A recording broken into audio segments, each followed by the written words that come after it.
This is Johnny. Johnny is a bright young man. He loves books, swimming, baseball, and playing his trumpet. Johnny sleeps soundly every night and wakes up feeling refreshed in the morning. This year for Christmas, Johnny's parents bought him a brand new tablet. Johnny goes everywhere with his tablet and loves playing Flappy Bird right before bed.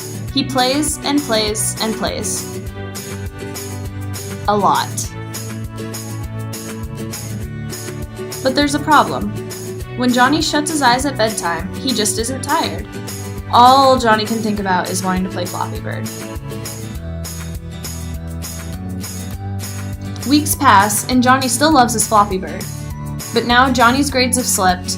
He doesn't enjoy reading, he doesn't swim, he isn't interested in baseball, and he doesn't play his trumpet anymore. According to Monique Bourgeois, as screen time goes up, sleep time goes down. Johnny doesn't know this, but his melatonin levels are all out of whack. Melatonin is a hormone that is a key regulator in our circadian rhythm, also known as our 24-hour sleep-wake cycle.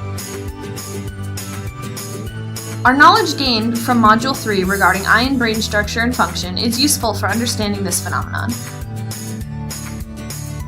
We already know that in the eye there exist two types of receptor cells: brightness-detecting rods, most concentrated around the outer side of the eye, and color-detecting cones, most concentrated at the fovea of the retina.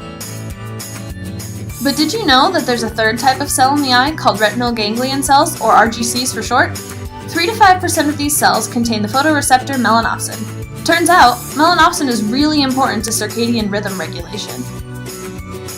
When light strikes the eye, it registers with rods, cones, and retinal ganglion cells alike. The RGCs that contain melanopsin express pituitary adenylate cyclase activating polypeptide and form something called the retinohypothalamic tract, which sends light information to the hypothalamus, the part of the brain that controls circadian rhythm. In order to stimulate sensations of tiredness, this information from the RGCs must tell the hypothalamus that it needs to signal the pituitary gland to release the hormone melatonin.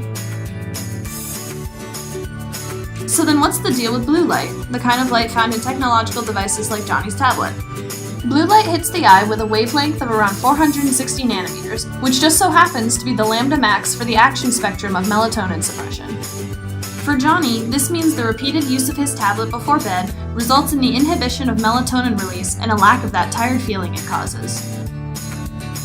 The adverse effects of blue light are especially prevalent in juveniles, as seen in a 2014 study that tested the percentage of melatonin suppression in adults versus children. The adults averaged a 46.3% suppression of melatonin, whereas children between the ages of 6 and 17 averaged a number nearly double that, at 88.2%. Johnny's consistent tablet usage before bedtime also shifts the curve of his melatonin production versus time of day to the right, meaning that Johnny's tired feelings don't occur until later in the night, so he gets less sleep. Now that Johnny knows how melatonin works, he decides to read every night an hour before bed. No more Flappy Bird right before bedtime. Thanks to Johnny's knowledge of circadian rhythms and melatonin regulation, his grades are back up, he gets ample sleep, and he feels like himself again.